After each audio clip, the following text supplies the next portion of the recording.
We are just about 2 weeks away now from the departure of 3 members of the Expedition 43 crew, the commander of the station, Terry Virts, the Soyuz commander and flight engineer, Anton Shkaplerov, and the European Space Agency flight engineer, Samantha Cristoforetti.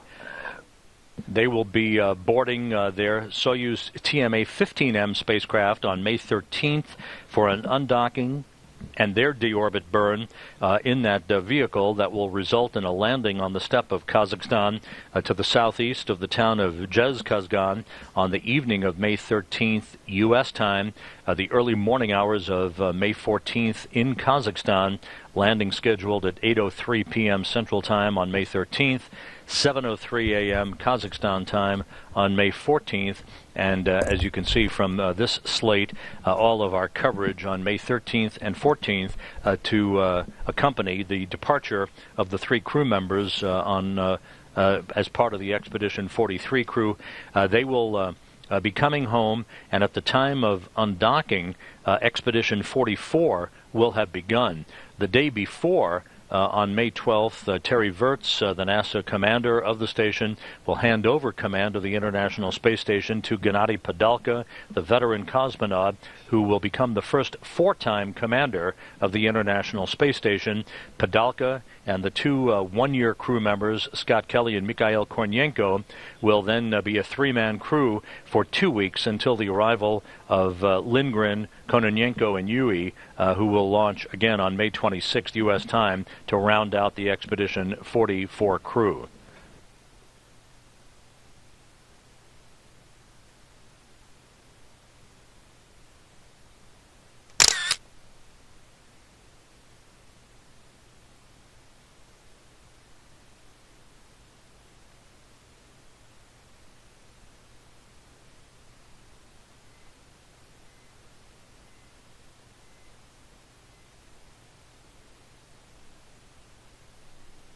The International Space Station and its 6 crew members are flying from southwest to northeast over Sudan at an altitude of 257 statute miles. Once again, it will be a 6-hour journey for the Progress resupply ship to reach the International Space Station, where it will move into a station-keeping position, staring down the barrel of the Piers docking compartment docking port before it moves in on automated command for its slow and glacial approach for docking to the Piers docking compartment, with the docking scheduled later today at 8:07 a.m. Central Time.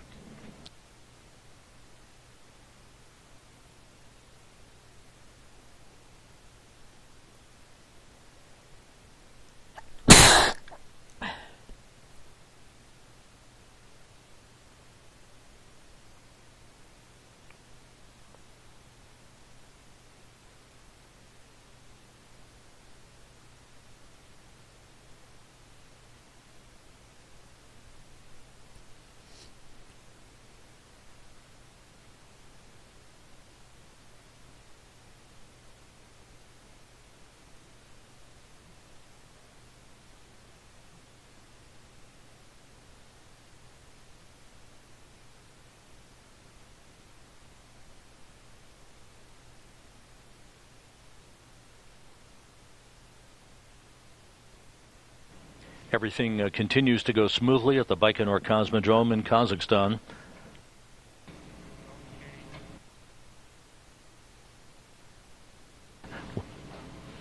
Once again, you're looking at various views provided by the Russian Federal Space Agency, looking at the Progress vehicle that is mated,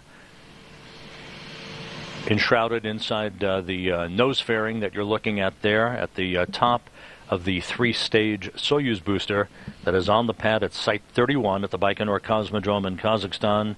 Again, a beautiful spring afternoon in Baikonur, where it is just about 1 p.m. Baikonur time. As we approach the 10-minute mark in the countdown, 2 minutes away from the command for the key to start. This involves a launch engineer conductor in the blockhouse at Baikonur, rotating a special key that initiates a ground launch sequencer for the final minutes of the countdown for the Soyuz booster vehicle.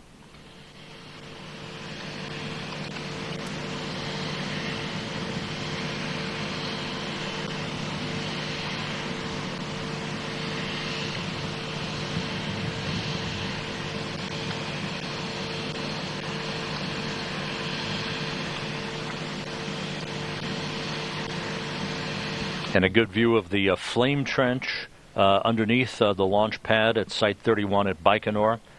You can see the venting of liquid oxygen from the first stage of the Soyuz. Everything in order as we approach the 9-minute mark in the countdown.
Countdown now proceeding inside 8 minutes.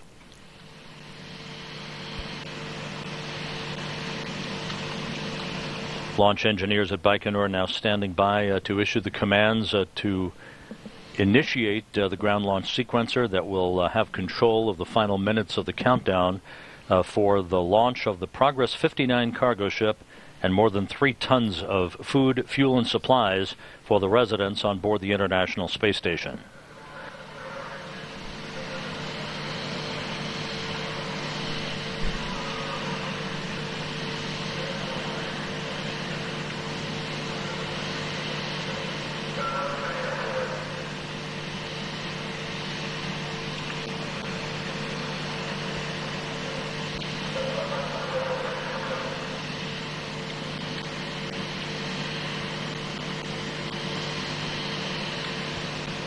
The Progress 59 is reported to be on autonomous power now.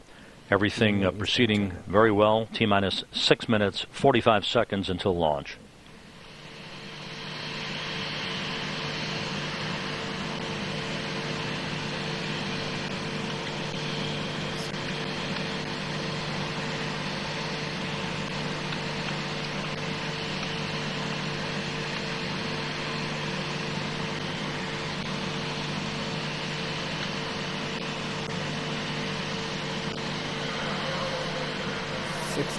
Until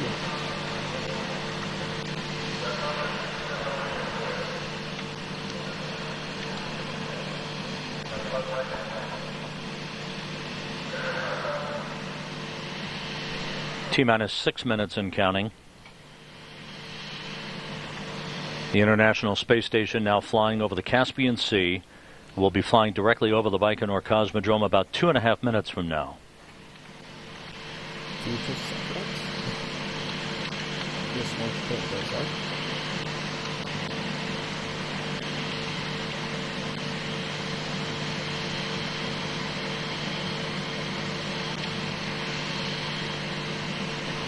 At the Baikonur Cosmodrome, launch engineers report the range is clear and that the Soyuz booster is ready to begin its journey.